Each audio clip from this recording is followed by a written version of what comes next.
En el Evangelio de Lucas, capítulo 6, nuestro Señor Jesucristo hace una de las preguntas más penetrantes y confrontadoras de todo el Nuevo Testamento. ¿Sabes cuál es? Es cuando Él dice, ¿por qué me llaman Señor, Señor y no hacen lo que yo digo?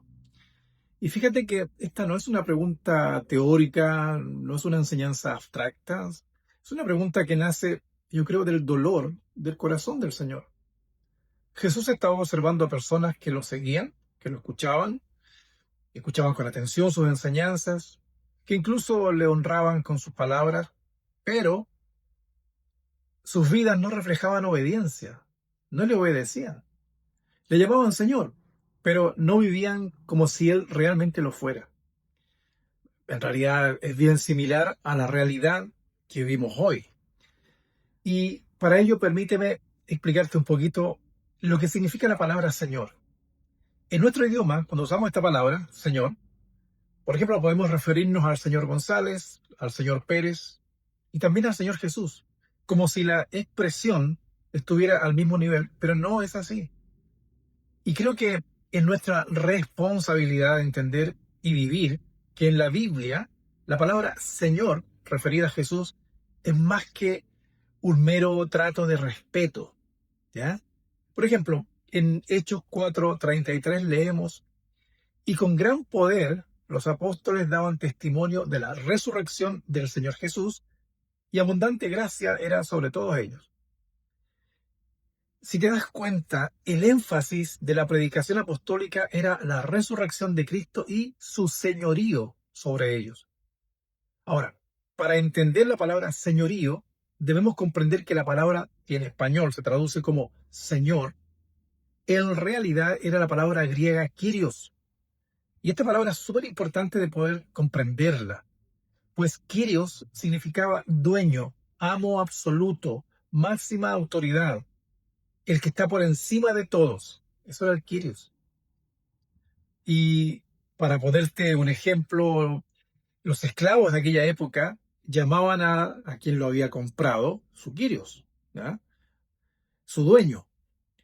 Y también durante el tiempo en que se deificó la imagen del emperador romano, ese título se reservaba solamente para él, para el emperador. Era el Kyrios supremo, ¿ya? Era el señor, el dueño absoluto. Y los cristianos primitivos, llenos del Espíritu Santo, entendieron bien lo que significaba que Jesús era el Señor, que era su amo, su dueño, su Kyrios, ¿te das cuenta? Su máxima autoridad, por encima del César romano. Y por ello es que cuando las autoridades les decían a los creyentes, César es el Señor, ellos respondían, no, Jesús es el Señor, Jesús es el Kyrios, lo que les acarreaba persecuciones, dolor y muerte. Y es que aquellos cristianos estaban totalmente comprometidos y viviendo una vida enfocada en su Kyrios, en su Señor, porque se sabían que ellos eran sus súbditos, eran sus esclavos, al punto de dar su vida por él. Y bueno, te darás cuenta que hoy no vemos el mismo compromiso, pues Jesús no es el Kyrios del Nuevo Testamento, sino simplemente yo diría que es el Señor como signo de respeto a nuestra cultura. Y eso es por lo aguado que está nuestro evangelio moderno, donde Jesús no es el centro, somos nosotros. De hecho, en las iglesias se presenta a un Jesús como Salvador, Sanador, incluso como aquel que puede hacerte prosperar económicamente, si tú das dinero, obviamente.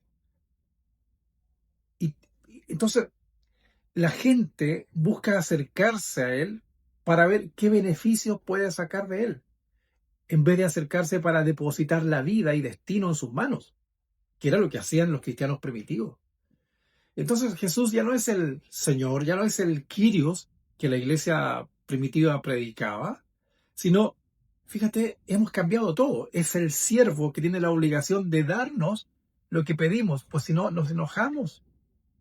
Y es cosa de escuchar nuestras oraciones a veces. Por ejemplo, Señor, dame un mejor trabajo, soluciona mis problemas, sáname, ayúdame, cámbiame, prospérame económicamente. Es decir, son oraciones mayoritariamente centradas en nosotros, en lo que nosotros queremos, sin tomar en cuenta en absoluto lo que Dios quiere. y que Él puede incluso estar usando una enfermedad o un problema que estamos pasando para que se cumplan sus propósitos. Pero eso no le importa al creyente de hoy día. Solo tiene en su mente que Dios está para servirlo, ¿ah? Para hacerle milagros. Es más, incluso al presentar el Evangelio a menudo se le anuncia como una oferta para que ocurran milagros y bendiciones. Y así las personas se acercan a Él buscando justamente todo ello. Si se le dice, por ejemplo, hoy día a la gente que acepte a Jesús, cuando es al revés, es Él quien nos acepta a nosotros por su gracia y amor. Que lo elegimos, no, tampoco lo elegimos, sino que Él nos elige a nosotros. Incluso hay algunos mucho más audaces, ya rayando en lo herético, que señalan que basta con que la persona decrete algo y Dios hará lo que le están pidiendo, lo que están decretando. O que basta citar un versículo bíblico y Dios está obligado a responder. La pregunta es, ¿dónde queda el señorío absoluto y la soberanía absoluta de ese Kyrios? ¿Dónde está el Señor, el Kyrios que predicaba Pedro, Juan, Pablo? ¿Te das cuenta que no existe en este nuevo evangelio centrado en nosotros? Es que no estamos sirviendo a un Dios soberano y creador de todo cuanto existe, sino muchas veces a ese Dios que es poco menos o muy parecido a un genio de la lámpara, a una pata de conejo a la cual nos aferramos para que nos vaya bien. Estamos absolutamente a veces lejos de lo que la palabra señala. Jesús es el Kyrios. Y es el Kyrios quien nos dice a nosotros los creyentes, si alguno quiere venir en pos de mí, niéguese a sí mismo, tome su cruz cada día y sígame. Son palabras mayores, son palabras gruesas, son palabras pesadas. Si hemos de seguir cada día a nuestro Kyrios, nuestro Señor, debemos estar dispuestos a morir a nuestro ego, a nuestro yo, cada día, y permitir que su soberanía nos guíe, pues solo nos pide seguirle sin condiciones y sin seguridades, pues Él debe ser nuestra seguridad. Si te das cuenta, ese es el verdadero evangelio, que es absolutamente teocéntrico y jamás egocéntrico, como lo que vemos hoy mayoritariamente. Bueno, estamos viviendo tiempos complejos, ¿te das cuenta? Yo creo que en medio de todo esto, Dios está llamando a su pueblo a volver a lo esencial, a la intimidad con Él, a conocerlo, a la dependencia del Espíritu Santo, a una fe viva, no institucionalizada. No se trata de edificios, sino de relación.